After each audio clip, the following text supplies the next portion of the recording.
안녕하세요. 오늘은 183강 신사일주에 대해서 공부를 하겠습니다. 자, 이 신사일주인데 칼로 머리가 찍힌 뱀의 모습이라는 신사가. 요거는 지금 뱀이죠. 그런데 신금은 날카로운 칼을 얘기하죠. 칼이 이렇게 딱 머리를 찍힌 모습이라는 신사. 자, 12운성으로는 이게 신사사, 사자리예요, 사자리. 근데 이게 자꾸 읽다 보면은 이제 12운성 중에서 어느 자리에 있는지 이렇게 딱 한 단어처럼 생각이 나요. 신사사, 갑오사, 경자사, 을의사 이런 식으로. 그러니까 이제 사자리예요. 12신살로 보면 이제 사유축이니까 지살. 그 다음에 요 진사에서 요걸 우리가 정확히 구분하면 우리가 천라하고 지망이라고 그러는데, 진사에서 여기에 지망에 해당되는 건데 같이 묶어서 요렇게 술해나 진사가 있을 때 우리가 천라지망이라고 얘기를 해요. 천라지망. 그 다음에 이제 복성기인이라고 하는데, 귀인이 좀 몇 개 있는데 우리가 가장 일반적으로 쓰는 게 천을기인이고 복성기인이라고 하는데, 이 복성기인은 덕망을 갖추어서 크게 성공해서 재물에 어려움을 겪지 않는다는 어떤 귀인살인데, 요거는 좀 어떤 형상이 모양이 어떻게 했냐면 갑인. 여기 이제 적지는 않았어요. 이게 많기 때문에 여러 가지 귀인을 이렇게 다 외울 수가 없어요. 그래서 제가 한번 이제 불러드릴 테니까 하다 보면 내한테 딱 와닿는 어떤 귀인이 있어요. 예, 그렇게 해서 이게 역학은 그런 식으로 공부를 해야지 1부터 뭐 100까지 다 외워서 한다는 거는 거의 힘들고, 나한테 이렇게 잘 들어오는 어떤 그 찰이라든가 그 다음에 어떤 이론이 있어요. 나한테 이렇게 잘 받아들이는 것부터 차곡차곡 쌓아나가면 됩니다. 갑인, 을축, 병자, 정유, 무신, 기미, 경호, 신사.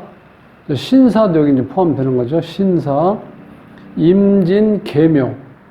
요렇게 10개가 복성기네요. 근데 대체적으로 일주에 이렇게 있는 것보다는 시주에 있는 게 더 좋다고 이렇게 나와 있습니다. 그래서 이 복성기인까지 외우기는 좀 어렵고, 복성기인 중에 혹시 본인이 해당되는 게 있으면 다시 한번 불러드릴게요. 본인에 해당되는 것도 나는 복성기인 있구나, 이렇게 해서 공부 시작하면 돼요.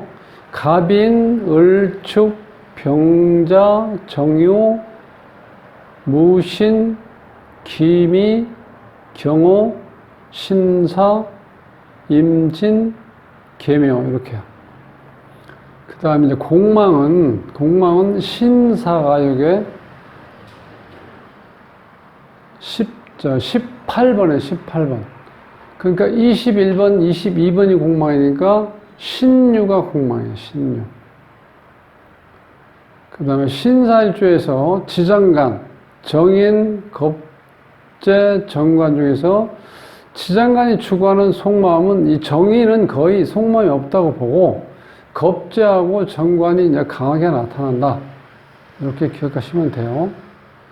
그 다음에 세운의 변화를 보면, 요게 삼합의 사유축이죠. 사유축 년이 왔을 때 요 삼합인데, 이사, 이동, 변동에 해당되는 거예요. 그 다음에 인이나 신이 왔을 때, 혹은, 그렇죠, 인이나 신이 왔을 때 요 사와 만나서 인사신, 이렇게 사명살이 형성될 때는 관제구설이라든가 사고, 수술수가 생길 수 있다, 이렇게 보시면 돼. 그 다음에 이제 해년이 오면은 사해충이 되죠, 이렇게. 요때는 충에 의해서 관제구설이나 부부풍파, 즉 요게 일주니까 요게 배우자 자리잖아요. 배우자 자리가 깨졌다는 거는 배우자에 문제가 생겼다는 거죠. 그러니까 당연히 부부 풍파가 생긴다는 말이에요. 그 다음에 술년이 오면은 사술 원진이죠. 요 원진은 항상 귀문과 같이 와요. 그래서 작용력이 강하게 난다고 제가 말씀드렸죠. 신경쇠약이라든가 신경예민, 정신질환, 약간 헷가닥 하는 거 있죠. 궁시렁궁시렁 혼자 시부렁시부렁 다니는 사람들 있죠. 그때 약간 정신적인 문제가 있다고 볼 수도 있어요. 그건 무슨 얘기냐면 신경이 그만큼 쇠약해져 있고 예민하다는 뜻이에요. 신이 왔을 땐 사신합수로 해서 육합이 되죠. 요때는 이성을 만난다. 그 다음에 흉년은 천간이 이렇게 을신충이 되고 지지가 사해충이 되죠. 이때 을해년. 그 다음에 정해년은 화극금이 되고 지지에는 사해충이 되죠. 요때 정해년. 요때 흉년이다. 이렇게 보시면 돼. 육식갑자의 어떤 일주론이 어떤 틀을 간단하게 정형화된 틀을 가지고 지금 설명하니까 그렇게 어려운 건 없을 겁니다. 일단 이제 물상으로 봤을 때 이 신사일주는 금이 불에 녹아 물이 되는 형상이라고 보시면 돼. 즉, 요 신금이 지금 불을 깔고 있죠. 이럴 땐 이 화력에 의해서 신금이 녹아내려서 물이 된다. 이렇게 보시면 돼. 처음에는 말이 안 되는 거죠. 금이 불에 녹아서 어떻게 물이 되냐 이거죠. 근데 그 제철소, 포항제철 같은 데 가서 실제 이제 보신 분이 있죠, 우리가. 그 쇳물이 녹아서 흐르는 걸 볼 수 있어요.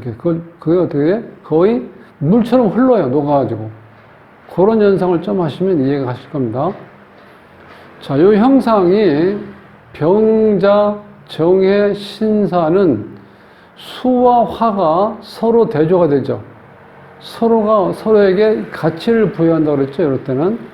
요때는 자, 병, 요거는 화, 요건 수, 화, 수. 여기서는 금, 화로 되어 있는데, 자, 지금 신금이 녹아서 물이 된다고 그랬잖아요. 그러니까 물과 불로 보시면 돼. 이렇게. 상조함으로 철록이라 해서 하늘이 준 복이라고 해서 많은 사람의 도움과 신뢰를 받아서 행복한 모습이라는 거예요. 요런 역시갑자가 있으면 병자, 정해, 신사가 있을 때요.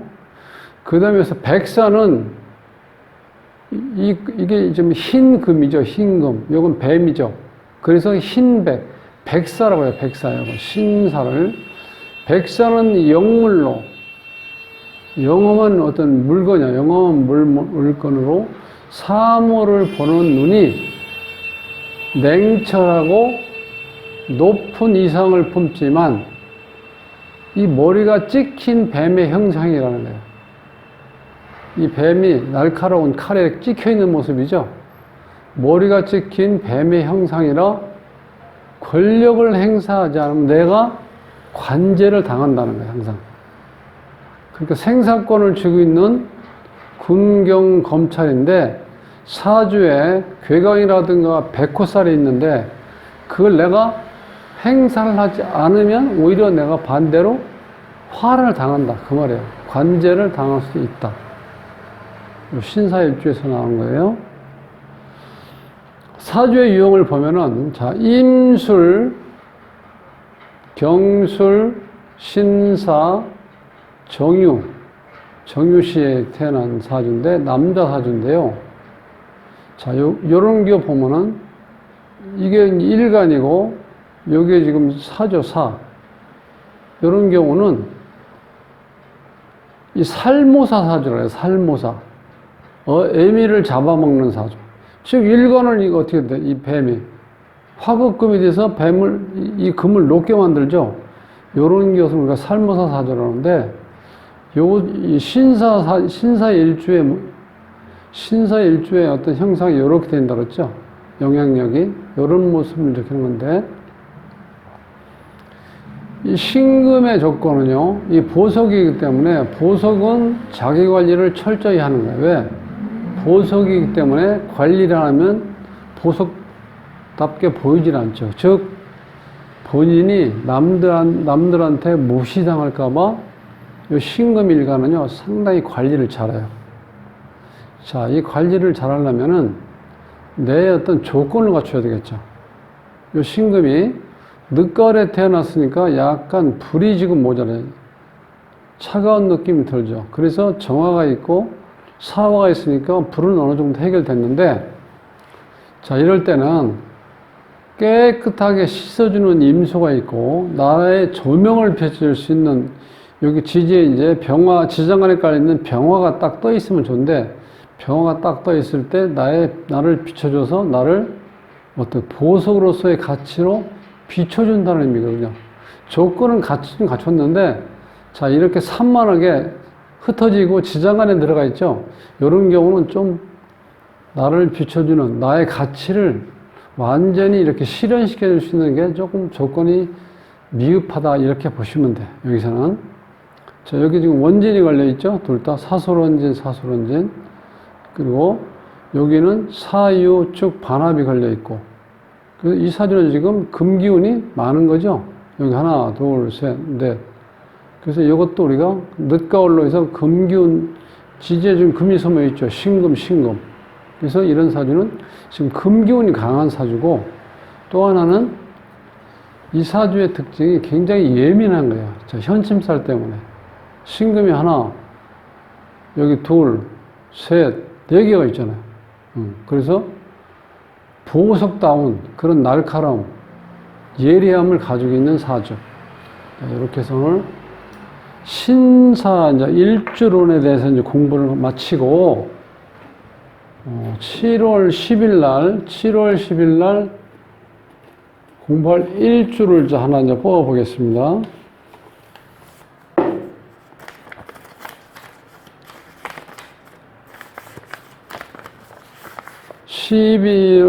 7월 10날 강의 공부할 우리가 경자 일주에 대해서 이제 공부를 하겠습니다.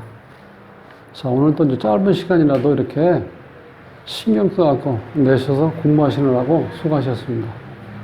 행복한 삶으로의 초대, 골라먹는 사주부패를 모십니다. 저는 돗자리 쌤이었고요.